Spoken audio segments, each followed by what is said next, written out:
నమస్తే welcome to our channel. ఏపీలో సంచలనం సృష్టిస్తున్నటువంటి అంశం కల్తీ మద్యం వ్యవహారం. ఈ వ్యవహారంలో A1 గా కింగ్ పిన్ గా ఉన్నటువంటి జనార్దన్ రావును పోలీసులు అరెస్ట్ చేశారు. మరి ఈ కేసులో కీలక నిందితులందరూ కూడా అరెస్ట్ అవుతున్నటువంటి నేపథ్యంలో ఏదైతే వైసీపీ ఇప్పటివరకు తీవ్ర విమర్శలు చేసిందో, తీవ్రంగా ఆరోపించిందో ఈ కల్తీ మద్యం వ్యవహారం కీలక దశలో ఉన్నటువంటి సమయంలో వైసీపీ అధినేత వైఎస్ జగన్మోహన్ రెడ్డి లండన్కు వెళ్ళడాన్ని ఏ విధంగా చూడాలి తెలుసుకునే ప్రయత్నం చేద్దాం. దీన్ని విశ్లేషించడానికి మనతో పాటుగా ఉన్నారు ప్రముఖ రాజకీయ సామాజిక విశ్లేషకులు అంకమరావు గారు. నమస్తే సార్. నమస్తే అమ్మా. ఈ కల్తీ మద్యం వ్యవహారం బయటకు వచ్చినప్పటి నుంచి కూడా పెద్ద ఎత్తున ప్రచారం చేసింది సార్. కూటమి ప్రజల ప్రాణాలను హరిస్తుందని చెప్పి పెద్ద ఎత్తున విమర్శలు కూడా చేశారు. ఇప్పుడు మరి ఈ కేసులో కీలకంగా వ్యవహరించినటువంటి వాళ్ళ అరెస్టులు కొనసాగుతున్నాయి. మరి A1 గా ఉన్నటువంటి జనార్దన్ రావును కూడా అదుపులోకి తీసుకోవడం, అదే రోజున ఆ జగన్మోహన్ రెడ్డి గారు లండన్ వెళ్ళిపోవడం ఏ విధంగా చూడాలంటారు? జగన్మోహన్ రెడ్డి గారు లండన్ బయలుదేరి వెళ్ళాడు అంటే ఏదో విశేషం అయితే ఉంటుంది, అందులో ఎలాంటి సందేహం కూడా ఏం లేదు. ఇప్పుడు అద్దేపల్లి జనార్దన్ రావుని అతను దక్షిణాభిప్రాయం నుంచి వచ్చాడు, అతను అదుపులో తీసుకున్నారు.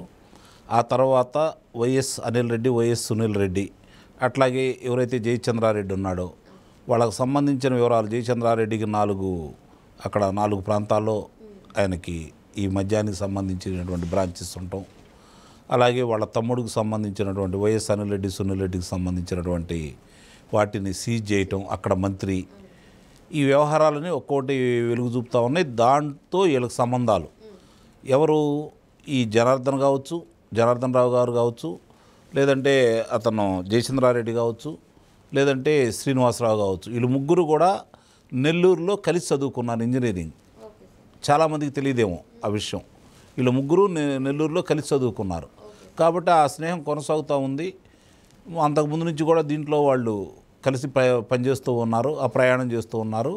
అతను వైఎస్ఆర్సీపీ పార్టీ నుంచి ఏదైతే పెద్దిరెడ్డి రామచంద్రారెడ్డి ఉంటాడో ఆయన దగ్గర నుంచి వచ్చేసి ఈ పార్టీలో జాయిన్ అయ్యి, తమ్ముడు గెలుపు ఎవరైనా గెలిచినా వాళ్ళ మనుషులే కదా. అప్పుడు ఒకవేళ ప్రచారం చేయకపోయినా, డబ్బులు ఖర్చు పెట్టకపోయినా గెలిచాడు అనుకోండి, అతను మనిషే ఉంటాడు.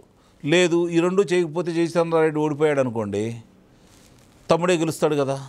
ఆ ఉద్దేశంతో తెలుగుదేశం పార్టీలో ఇతను చేరినా, ఎమ్మెల్యేగా పోటీ చేయడానికి సిద్ధపడ్డా కూడా వాళ్ళకి పెద్ద ఇబ్బంది అయితే అనిపించాల. ఇది ఒప్పుకోపోవచ్చు ఇప్పుడు చాలామంది, ఎందుకంటే ఈరోజు బయటకు వచ్చింది కాబట్టి వైఎస్ఆర్సీపీ కోవర్ట్ అంటున్నారని చెప్పని. ఆయన చేరినప్పటి ముందు, చేరిన తర్వాత, ఇప్పుడు కూడా కొనసాగిస్తూ ఉంటే ఆ నియోజకవర్గంలో తెలుగుదేశం పార్టీ శ్రేణులు ఎంత వ్యతిరేకించాయో అర్థం చేసుకోవాలి.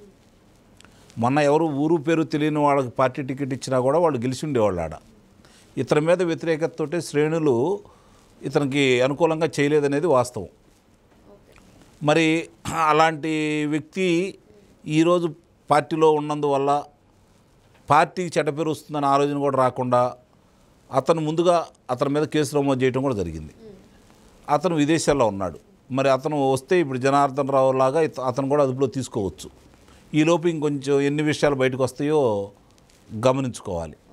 దీనికి సంబంధించి ఇప్పుడు ఇంత వేడిగా హాట్గా ఇక్కడ జరుగుతూ ఉంటే ఆయన ముందుగా అనుకున్న ప్రకారం ఈరోజు లండన్ అయితే బయలుదేరాడు. లండన్ వెళ్ళేసి మరి అక్కడ 10 రోజులు 15 రోజులు వాళ్ళు కార్యక్రమం నిర్వహించుకున్నారు. నవంబర్ 14వ తారీఖు లోపు పోలీస్ స్టేషన్లో ఆయన వచ్చి వివరాలన్నీ సమర్పించాల్సిన పరిస్థితి ఒక మాజీ ముఖ్యమంత్రికి. ఇది గమనించుకోవాలి. అలాగే ప్రపంచంలో ఎవరికీ లేని విధంగా 12 సంవత్సరాల ఈ రోజుతో పోల్చుకుంటే 17 రోజులు బెయిల్ మీద ఉన్నటువంటి ఏకైక వ్యక్తి. బెయిల్ మీద ఉన్న ఆయన ఈరోజు సరే అతనికి కలిసి వస్తూ ఉంది. మొన్నటిదాకా సంవత్సరాల నుంచి ఎదురు తిరిగింది, కాలం కలిసి రావట్లేదు. ఎందుకంటే ప్రకృతి కూడా అంతే గమనిస్తూ ఉంటుంది. ఇప్పుడు లండన్ పర్యటనలో భాగంగా అతను వెళ్ళిపోయే ముందు ఒకసారి మీరు గమనించుకోండి. మొన్న నర్సీపట్నం వెళ్ళినప్పుడు ఏం మాట్లాడాడు, 40 రోజులు కార్యాచరణ ఇచ్చాడు. ఇతను వెళ్ళి అక్కడ కూర్చున్నాడు. మరి ఇక్కడ వాళ్ళు చేయాలంటే ఇంతకుముందు కూడా నేను గతంలో కూడా చెప్పాను, ఏ పోరాటానికి పిలిపించినా అతను ఇంతవరకు దేంట్లో పాల్గొనలా. భవిష్యత్తులో కూడా పాల్గొంటాడన్న నమ్మకం అయితే లేదు.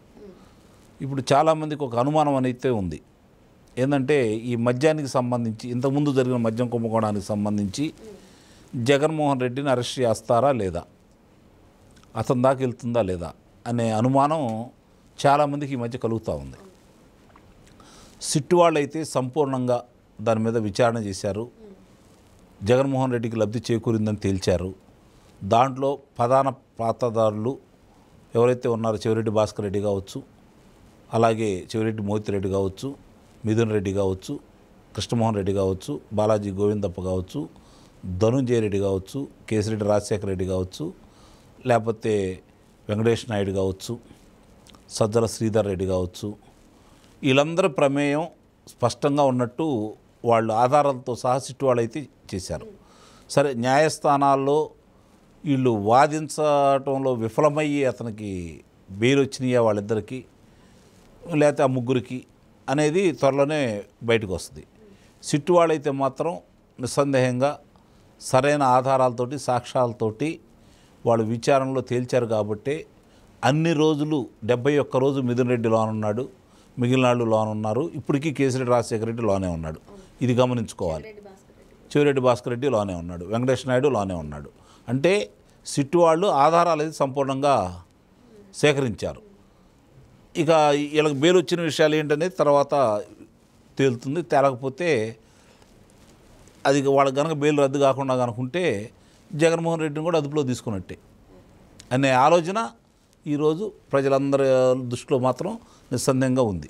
ఇప్పుడు జగన్మోహన్ రెడ్డి యూరోప్ నుంచి తిరిగి ఇండియాకు వస్తాడా అనే డౌట్ కూడా చాలా మంది రేస్ చేస్తున్నారు సార్. ఎందుకంటే ఇక్కడ మీరు చెప్పినట్టు కల్తీ మద్యం వ్యవహారం వెనుక వైసీపీ హస్తం, లేదు అంటే 2019 నుంచి 24 వరకు జరిగినటువంటి లిక్కర్ స్కామ్, యూరోప్ నుంచి వచ్చిన తర్వాత అక్రమాస్తుల కేసులో ఆయన వ్యక్తిగతంగా కోర్టులో కమ్మన్నారు సార్. అంటే అన్నీ కూడా ఉచ్చు బిగుస్తున్నాయి. మరి జగన్మోహన్ రెడ్డి మళ్ళీ ఇండియాకి వస్తాడా చాలామంది డౌట్, మీరేం చెప్తారు? అతను అరెస్ట్ అవుతాడు అన్న నమ్మకం ఉన్నా నమ్మకం లేకపోయినా ప్రస్తుతానికైతే వస్తాడు. నేను ఇంతకుముందు రాడని చెప్పేవాడిని, ఎన్నికల ముందు కూడా చెప్పా. అతను విదేశాల్లోనే ఉంటాడు, ఎన్నికల ఫలితాలు చూసిన తర్వాత అనుకూలంగా ఉండవు కాబట్టి రాడు అని అనుకున్నాను నేను. అదే మాట నేను పలు సందర్భాల్లో కూడా చెప్పడం కూడా జరిగింది. కానీ వాడు వస్తాడు, అందుట్లో ఎలాంటి సందేహం కూడా ఏమి లేదు. అతనికి రావటానికి అతనికి భయం లేకపోవడానికి మాత్రం ఈ కేసులను నేమి చేయలేవనే ఒక నమ్మకంతో అయితే ఉన్నాడు. మిథున్ రెడ్డికి, చెవిరెడ్డి మోహిత్ రెడ్డికి, మిగిలిన ముగ్గురికి బెయిల్ వచ్చిన సందర్భంగా, అలాగే కేసిరెడ్డి రాజశేఖర రెడ్డి పిఏకి బెయిల్ వచ్చిన సందర్భంగా చూసుకుంటా ఉంటే నాకు కూడా ఏమీ కాదు అనే ధైర్యం మాత్రం అతనికి వచ్చిందని అనుకుంటున్నాను. ఈ తడవ మాత్రం తిరిగి వస్తాడని అయితే నేను భావిస్తున్నాను. Okay sir. మరి ఈ కల్తీ మద్యం వ్యవహారంలో చూసుకున్నట్లయితే ఆఫ్రికాలో కూడా ఈ లింకులు కనిపిస్తున్నాయి. ఆఫ్రికా పోలీసులు అయినా అరెస్ట్ చేసే అవకాశాలు ఉన్నాయా? సునీల్ రెడ్డిని, అనిల్ రెడ్డిని, వీళ్ళే లిక్కర్ స్కామ్లో కూడా మనీ రూటింగ్లో ప్రధాన పాత్ర అని ఇక్కడ వాళ్ళకు సంబంధించి వాళ్ళ దాంట్లో కల్తీ మద్యం జరుగుతుందని చెప్పని వాళ్ళ గోడౌన్ సీజ్ చేశారు కదా. అది ఇప్పుడు కాదు కదా, ఇంత ముందే జరిగింది కదా. కాబట్టి కెమెరూన్ అనే పట్టణంలో, కాబట్టి అప్పుడే అరెస్ట్ చేస్తారు. దీనికి సంబంధించి అక్కడ అరెస్ట్ ఎందుకు చేస్తారు? ఇది భారతదేశంలో ఆంధ్రప్రదేశ్లో జరగాల్సింది, అక్కడ ఎందుకు అరెస్ట్ చేస్తారు? కూడా రంగంలోకి దిగింది కదా సార్. వచ్చిన తర్వాత ఈడీ విచారణ అయిపోయిన తర్వాత ఆ రోజు ఈడీ వాళ్ళు అరెస్ట్ చేస్తారేమో, కానీ దక్షిణాఫ్రికా వెళ్ళి వాళ్ళ అప్పుడు ప్రభుత్వాలకి రెండు మధ్య మాట్లాడుకొని చేసుకుంటారు. కాబట్టి భారతదేశం తరపున అటు దక్షిణాఫ్రికా తరపున అది వేరు. ప్రస్తుతానికైతే అక్కడ వాళ్ళైతే ఇతన్ని అరెస్ట్ ఎందుకు చేస్తారు? వాళ్ళ కేసులో ఏదైనా అరెస్ట్ చేయాలి తప్ప ఆంధ్రప్రదేశ్లో జరిగినటువంటి మద్యానికి సంబంధించిన కుంభకోణంలో అనిల్ రెడ్డి, సునీల్ రెడ్డిని అదుపులో తీసుకుంటారని అయితే నేనైతే భావించట్లేదు. మరో అంశంతో మళ్ళీ కలుద్దాం. Thank you sir. Thank you.